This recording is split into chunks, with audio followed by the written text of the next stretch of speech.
Don't Drink and Drive, a poem by Double L. I go by Double L when I write. The young man was foolish when he drank too much alcohol. The year of 2007, the night he killed my son. He must have partied all day and had a hell of a lot of fun. Now he must pay dearly for what he has done. He had a designated driver, but he gave back the keys.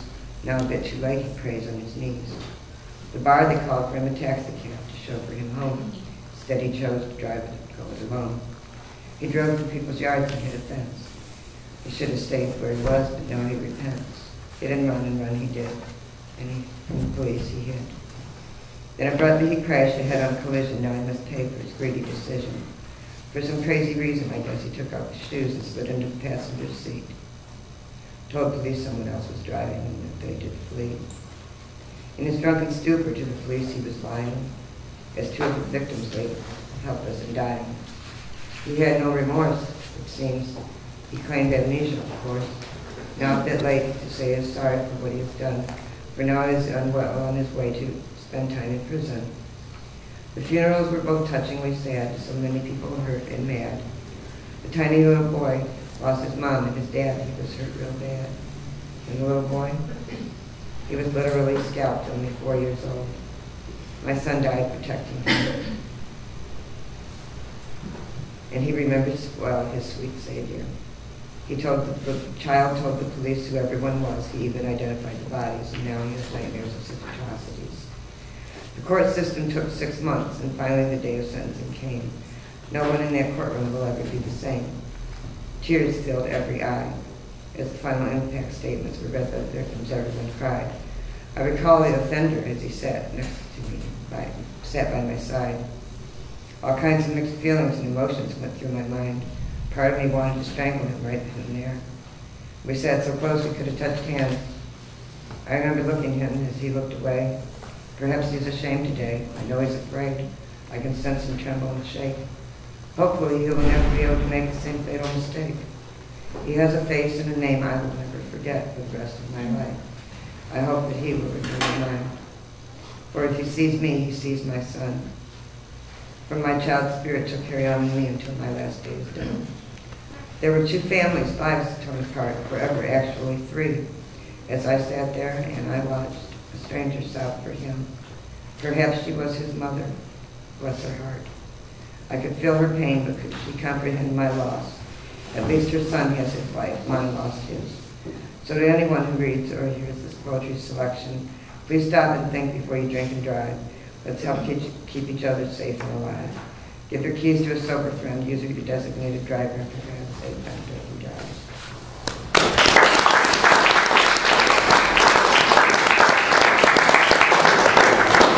I can read one more or no? Yeah. Okay, this is the one that I got published. I read it before. And it got published this month.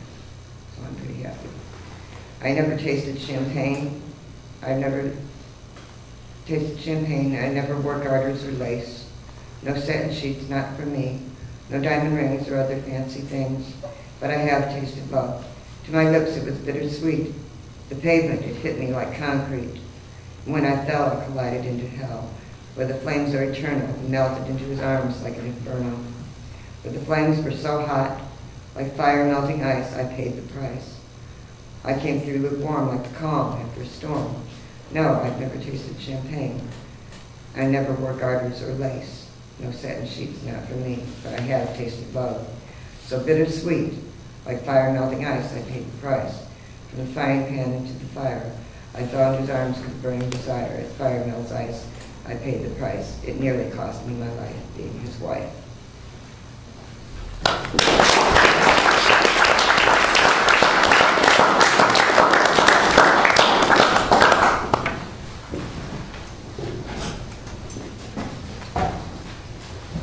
The next person on the list, she said I could call her a virgin, is Becky.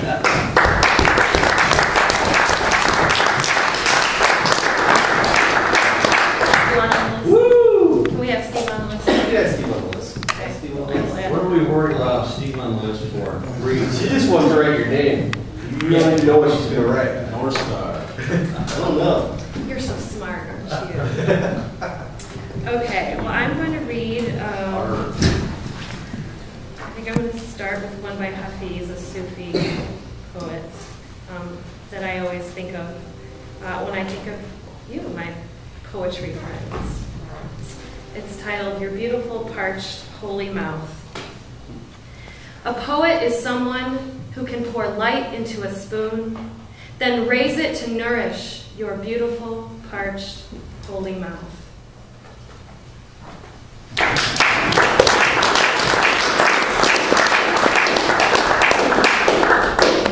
Then this one is one of mine. Long-awaited. As one of you guys mentioned earlier, they're all shitty, so this is just the one from the pile that's shitty. Okay. That's all right. It's untitled. I'm sad that one of my plants has been invaded, infested with scale. I didn't know why its leaves started falling. It was just a few, but I let it be for too long. When I finally inspected it on hands and knees, I found the insects. I think it's too late. I tried to treat it twice with a potent chemical spray. It was unsuccessful. I had to isolate it. Now it's all alone and still losing leaves and looking worse by the day. I thought about throwing it out, but something has kept me from abandoning it. Scale is so sneaky. The tiny insects are hard to see and don't even look like bugs at all. They hide under the leaves, clinging to the underside is where you'll see them. Under its tiny protective armor, the insect forces a straw-like appendage into the place where the leaf juts from the branch. It sucks the life right out and excretes a sticky, dewy substance on the leaf. At first glance, you would never know it had been victimized. These leaves that have been attacked and sucked look almost normal. Eventually, they simply fall off and leave a barren, empty space. I'm sad because my plant is dying and my best efforts haven't helped. I love my plants. I think a few others may have scale now too, and it angers me. I threw one out today, out into the cold winter weather. The bitter cold and snow will finalize its death. I hate that I did it, but I got sick of looking at the curled up leaves staring at me from my table all day. It was condemning me. It was calling me to see the withered places in my soul. It was calling me out. There's been something hiding on the underside of me, slowly sucking my life, my energy, my vitality away. Most people wouldn't know, because I look the same at first glance. But the pieces of me have begun to fall, and there are some bare spots now. There are parts that look alive until the instant they fall, and even after they've fallen. The treatments haven't worked, and isolation hasn't mattered either. I haven't been able to save my plants, and I can't save me.